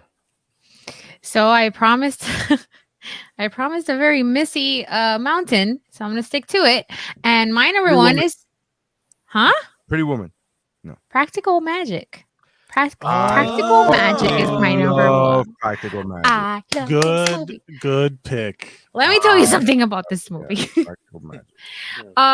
First of all, like the aesthetic of this movie is a fucking dream. Like if I had the money and a house to like hire an interior designer, I'd just like this, whatever this movie is, that's what I want everywhere. This movie came out in 98. It's kind of a sleeper, not sleeper. Like it was kind of a turning point for Sandra Bullock. This is where in the point in her career where she kind of took over and stopped making blockbusters. She wanted to make something a little bit more serious. It's based on a book. There's a book called Practical Magic, and I've never read it because I just watched the movie. And I'm trying to find the page. Nicole Kidman, Sandra Bullock. We have I can't find it. Great movie. And wait, Sandra Bullock, Nicole Kidman, Diane West, Stalker Channing play the aunts, and Aidan Quinn plays the guy with the one eye. What is it? It's one eye. Different colors. One of of the different green colors. Yeah. This definitely bombed. Smoke show, by the way. Because the budget was 75 million and it only made 68.3. So it didn't do very well. But again, going back to the common denominator in all the movies that I've picked is if I mention it, you either know about it or you don't. And but I've never really come across somebody that doesn't like the movie. Maybe you've heard of it, but it's not one of those like instant roll your eyes like reactions that you'll get. And it's kind of getting a little bit of a renaissance as well because of a what? Renaissance. Because of the TikToks. There are people that like they've taken the soundbite and stuff like that. This lady has an Etsy shop where she's making jean jackets and customizing it with the lavender and the salt and all that shit. So I love this movie. It's a comfort watch, and it came up in a couple of movies. I mean, in a couple of lists that I looked into. So I had to stick with my gut and keep myself honest. So that's my number one. All right. You're number one. Number one. All right, Mike, what's your number one? Hackers. 1995 cyberpunk hit. Yeah. Hackers. Heard of it? Never seen it. It is Angelina Jolie and Johnny Lee Miller and what's his name? Matthew Lillard is in it. It's just like this weird time capsule of imaginary 90s New York. Like it was like this weird, like in no way is it believable. In no way is it like it's like this fantasized version of this weird like view into like, oh, this is what hackers are like, man. It's not at all. It's just like this fun movie that I was obsessed with. I loved this is my Angelina Jolie crush. It'll always be Hackers Angelina Jolie for me, no matter whatever. Is this your first movie that you ever saw, like that she came into your life, or you had seen Gia? Maybe. No. That was okay. Because I was right around this. I was high school age when this movie came out, so it was like, like I was. These kids are in high school. I was into computers. I was like, I'm gonna move to New York and live like a hacker. Like I was like fantasizing. Hey, crazy. You did it. I got close. I'm poor and I live in New York. Yeah. I was right there. You live like the grimy fucks that they were in the movie. All right. But it was such a again, the visuals on that movie. If somebody else likes this movie, we are immediately friends. There's like all the characters are very much their characters. They're very specific. They're they all have the fun hacker names. There's Fisher Stevens not in brownface, which thank God, and like he plays like the fucking like the oil. They're like taking down a giant oil conglomerate. It's like all the things that identify me now. Really, everything about destroying the man. The man. Yeah, I was upset. And also, speaking of, the soundtrack is like insane too. It was like that first techno like shit that I'd heard. Like first, that's not true. You played Tetris way before. That's true. You're right. All the video game music. Mega Man 2. Yeah, this is one of those movies where I feel like I should have watched, but I never have. It's a long list of that. Oh yeah, Jeff says Mark Anthony is in the movie. Mark Anthony is one of the FBI agents. Why is he yelling at me? What did I do? I don't know. You said you have a He's trying to convince you. Oh, that's not a selling point, but okay. Yeah, they got excited for a 28.8. Oh, that whole scene where they're talking about that's like whenever anyone, like if you reference technology in your movie, get ready because it's old immediately. Yeah. Immediately. So when they're talking about like, oh, that's a 28.8 BPS modem, people are losing. It's just one of those movies now where you watch it and it's like time, because I remember my life at that time and my friends, and I was like a computer nerd and I was building a website and all that shit. It was very early on BBS, like bulletin board, internet, and it just the felt good days great. of the internet before the ideal is that the internet was still a safe space. Yeah, there's this whole scene where they digitally terrorize this FBI, the Secret Service agent, and it is to this day one of my favorite scenes. How they mess with this guy. It's so great. I just love that movie so much. We did on Zeros on Heroes. We did a watch along. You did do that, yeah. We did a watch along of the thing. Go to Zeros on Heroes and look up Hack the Planet. That's the episode, and you can watch the movie with us. And it was really, really good time. Who's on all the formulas as Geekmore? Who's on all the platforms? I think that's Jeff. He says we definitely didn't do Final Girls on Chevrolet. That was me. and then again on Twitch, and then again on Facebook. Like, just wanted to make sure that the We point haven't was been dotted hacked? Now across. I put it only once, and when I posted it, Why did you I even guess post it? You could have just said it. You're on the fucking show. I didn't want to interrupt, but I did want to let everyone know, because I can't not do it, that I You was could right. just say it. You could just say it. You had So to let you everybody wanted know to say that you were three right. different ways. That's Mhm. hilarious. But you copy and pasted. That's hilarious. No, I didn't. Look, I'm gonna do it again now. I'm just gonna write one word. Look, my finger's gonna hit one time. You're just. Oh my God, It was an that, awful way Look, to it went in three circumvent. times. It went in 3 times. Go with your brand, Dave. Go with your brand. that's Okay. hilarious to me. I'm I an think- old curmudgeon, and I don't know how to work But technology. why did you even do it? Why did you? You could just say it. You're on the microphone. You're right here. I That's didn't hilarious. disrupt the show, Jeffrey. Mary did. No, Jeffrey did not. No, he did it. That was just me. I was just asking out of curiosity. I'm like, who the? And I knew the answer, but I was like, I need to get to the No, bottom. that of was this. that was There's me. no Now, way. someone did post his Geekmore earlier. Yeah, I but don't not know three who that times. was. But I knew it wasn't you because I didn't do it 3 times. So I knew it wasn't you. Well, jumping all over. Does this count against my time? Your time's been up, buddy. I gave you Oh, more God. leeway because it was your number one. Your time's been up. You've been fucking raving about this movie. We get it. It's fine. We got it. Nobody's disagreeing All with right, I'm you. gonna get it to your pick. Go. Oh no, you're gonna hate my pick. Legit, you're gonna hate my pick. And I'm so happy that Missy's on this podcast because her number 4 gave birth to me being able to have my number 1. So Okay. Have you been doing your mountain on the fly? no. Don't you know him? No, I had this pick, and Jeff could vouch for this because I talked to Jeff about this pick 3 hours ago, and I knew it was gonna be in contention. But then when Missy gave her number 4, and you go, okay, I buy it. I'm like, oh really? Okay. So I'm very happy. My number 1 is a movie that I have not seen I have not seen a fan base get this rabid over any fucking one movie. You want to talk about franchises, you want to talk about book series, fine. There's an argument to be made there.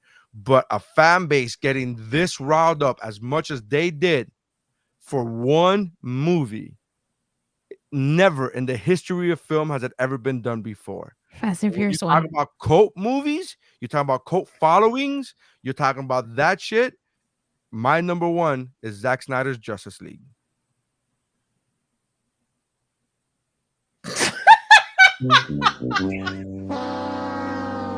Gave it to myself. That's the troll pick, right? Give it to myself. Yeah, I love my number 1. And not for the real pick. No, that's it. Got That's it. my Great, number good bit. Hilarious.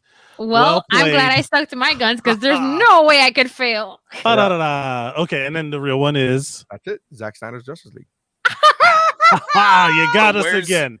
What's the real pick? Where's the cult? I'm The gonna cult snack is now. in the Ravage fan base, just like in Twilight, the Ravage fan base that overtook everything and that made it a cult movie.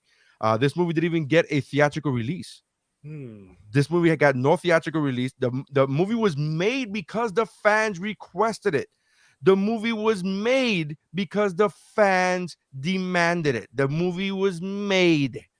Never before in the history of fucking film has a movie been made against the fucking wishes of the Are you ready to be proved wrong? Against the No, wishes. don't put 'em wrong, but put up the definition of cult movie again. Because Richard Donner's Superman 2, the Richard Donner cut, precedes it by like almost 20 years.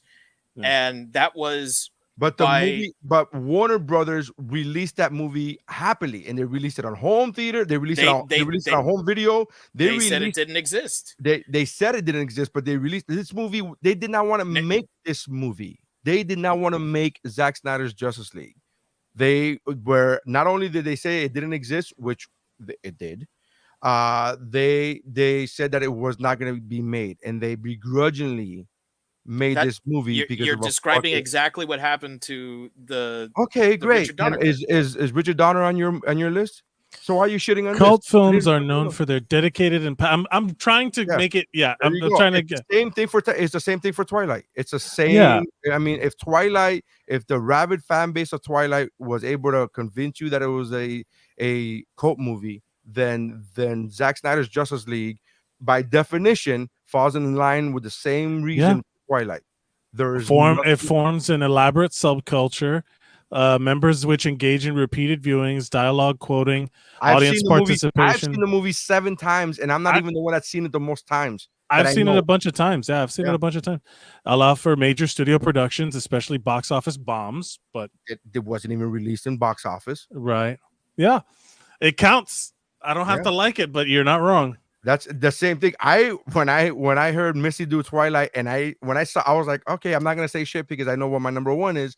And when you said, you know what, you talked me into it, that is true. I'm like, oh, okay. Let the record show that Twilight made your number one happen. Yes.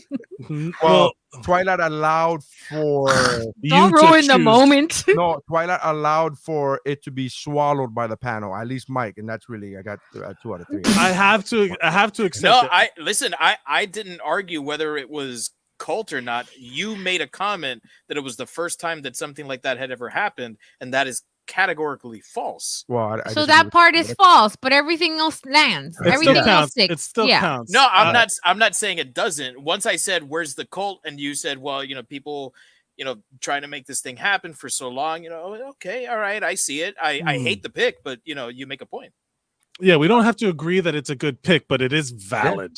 Right. And as was stated by Christy at the very beginning when Twilight came out, cult does not mean obscure. You're right. Mm-hmm. You're right. Right. I support the pick. I think it checks out. This was not why the phrasing by 2 people here saying, I don't like the pick. I don't get it because it's a cult movie by definition. And I don't understand why you don't. And then Mike, you said that you like the movie in general. You like the movie. Yeah, I do. I like it.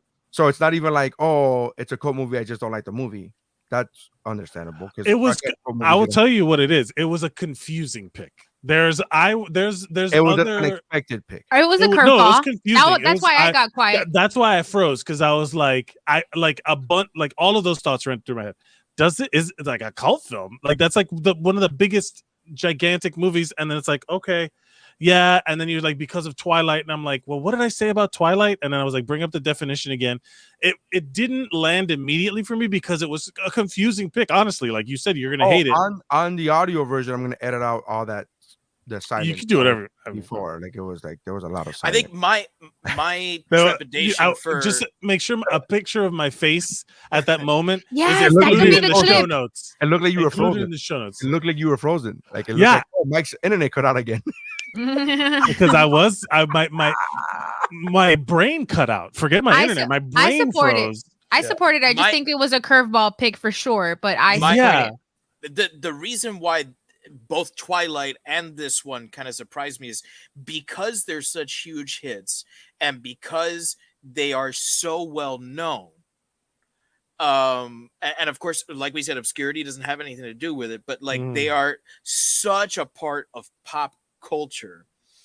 Like even though there is a rabid fan base, it isn't like that rabid fan base is the only fan base that this is what I love to piggyback off what you just said, Dave. The rabid fan base is the reason why the cult is the reason why this movie was made. Yeah. Well, and that's something unique to this pick. I don't think. I mean, the other films that followed Twilight, that success, the success of the series is. But the success of the series is the success of the series of Twilight films was based upon the success of the series of the books. That's like, if there was no Twilight, the books, the first movie wouldn't have been made, much less the movies that followed were only made because the first film was a success. Right. That's the only reason why. And the first film was made because of the huge success of the books. Right. So that's what I'm saying. Like there was not, like that wasn't a thing. You know what I mean? Like Justice League, Zack Snyder's Justice League was made because a bunch of fucking nerds got on the internet. Yeah, no, it was a guerrilla movement. It was for sure. And sorry, go ahead. No, I just think that it's a valid pick. I'm not upset by it. It threw me off. That's why I was like, I but just I'm think you surprised it could threw have you picked. off coming from me.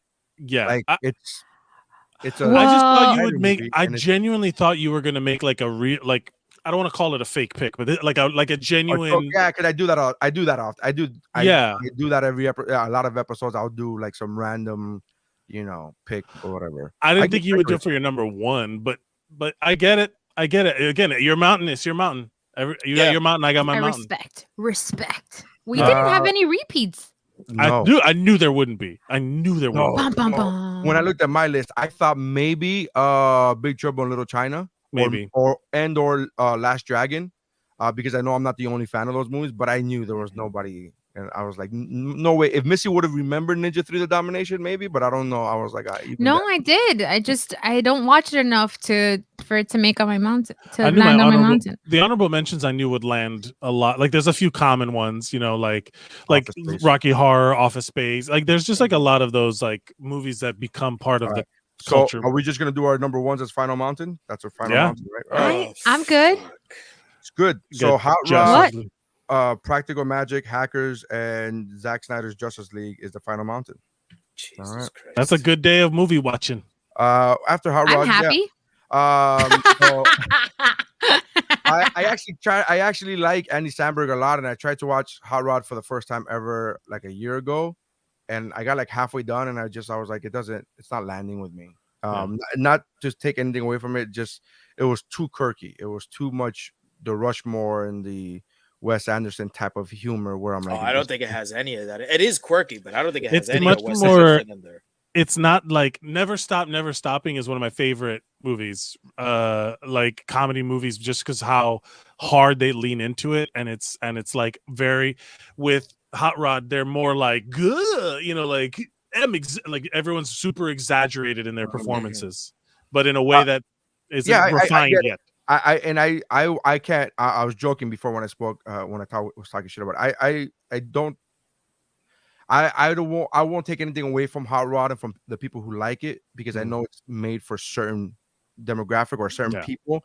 It wasn't me. Like I got through, man. I mean, he got cancer. Like I remember a lot. They were doing some stupid jumps, and it just wasn't landing with me. And I realized then, I'm like, this isn't for me, and it's fine, and it's okay. It's not made for everybody. All right. So, by the way, another little gem you want to throw out there, just in case, another honorable mention. Jeff talked about Grandma's Boy. Grandma's Boy's great. Right. Talk about that, and I then love that movie. I absolutely adore that movie. Couldn't make it through the movie. And then, but you didn't like What We Do in the Shadows either. Can we say Andrew Jacone also mentioned Remo Williams, and this is an obscure movie that I don't think a lot of people have heard of, and it's very much of the time of an 80s training assassin. It's a great movie to watch for like a time capsule of an era in movies. So and to piggyback off that, another one that I made that I suggested to Mike, and he watched as an old school pick of Woobro back in the days. And I think this is the reason we stopped doing old school picks, were No Retreat, No Surrender. Oh my What is that? Is that Jean-Claude Van Damme? That's Sort of. first movie. He's not the star of the movie. It's kind of like Pitch Black, when once his success came on, they're like, oh look, Van Damme has this movie. It's like that wasn't a Van Damme movie. It just had Van Damme. What do you think it means that I automatically knew he was involved? yeah, but trust me, I loved this movie as a kid without knowing who the fuck Van Damme was. This was not a The muscles from Brussels? He was Russian. I think he said like one word or two words or whatever the fuck. I don't even think he said that in the whole movie. And wasn't he Russian in the movie? Yeah, he played a Russian, but again, he didn't talk. So but he played. This movie was a mess. This movie was a fucking mess. Oh, you know what I just thought breakdance of? friend greeting. Action Jackson. Action Jackson is another great cult classic. It has the ghost of Bruce Lee in it. The ghost of Bruce Lee is in this movie. Oh my god! What a piece of shit! What? Missy, we have to watch this movie. No, I refuse. I'm not. I'm busy that day. On our new podcast, Mike. Oh, I'm busy. I'm busy that day. That'll be one of your I'm picks. busy that day. That'll Thank be you one of guys your for- picks. Thank you guys for checking us out. Yeah, no one mentioned Street Fighter. It's a good reason for that, Jeff. Nobody. Ay, I'm not one of ay, these people. Look, I'm a huge Van Damme fan and I'm a huge The Rock fan, but I'm not one of these people that are like I blindly love every movie that these You people don't. make. I'm sorry. Street Fighter is not that. I'm sorry. I love Street Fighter, and I love it, as you always say, Neri, unironically. I just love the movie. Poor Raul Julia's ghost. Yeah. Well, I don't feel bad for Raul Julia because the reason he made that movie was a beautiful reason. Yeah. And I'm okay with him being in that movie. I feel bad for Raul Julia because they just recasted Adam's Family, and the guy that they got to play Gomez, well, it's not him. Is it Luis Guzman? Yes. I'm curious. But Catherine Zeta-Jones just got cast as. But it's not fucking Raul Julia. Truthfully, I would have thought that he would be better as Uncle Fester. No, I kind of want to see him be. Or now that like it's one of those that they didn't. Yeah, but it's one of those things where like until they said his name, I didn't realize it, and then now I kind of want to see it. But are you telling me Catherine Zeta-Jones is yeah, no, that's great. That's great. Morticia. That's solid. That's solid. Solid. That actually makes the Louis Guzman pick better because yeah, it's supposed to be way hotter than fucking Guzman.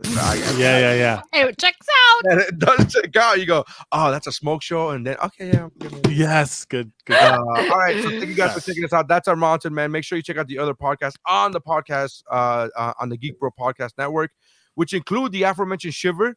That, by the way, I don't know if you heard, does not have Final Girls because somebody checked 3 separate times and it is not on it is not on Shiver, but it will be. We're very thorough on Shiver. So Shiver, a horror movie podcast with Dave and Debona and myself. I get to tag along on that one, so make sure you guys check that out. Also the What's Up Bro podcast, which records live every Wednesday on Facebook and YouTube and Twitch. Make sure you check that out. Pero let me tell you, the A Dose of Ellie, Chow Like a Best with Mike Valdez, Seasons, a TV podcast is already up and running. Season 1 is already up and running. We're gonna start recording season 2. Now, if you don't know what Seasons is, we rewatch old shows or shows that have already been done and finished. And every episode of the podcast, we review one season of that show. So the first season of the podcast is Parks and Rec. So make sure you go check that out. And then Mike and Missy and I are going to do another podcast. No, we're not. I'm busy. And we're going to announce Not that. busy. It's going to be awesome. Remember one time when she was like, what? I owe you for introducing me to Ninja 3 The Domination. I never said that. I never said that. I can't wait for it, man. I'm super pumped. Yes, so am I. So make sure you guys check us out at geekbro.net. Go to geekbro.net. You guys have been great. Thank you very much. That's how lists are made.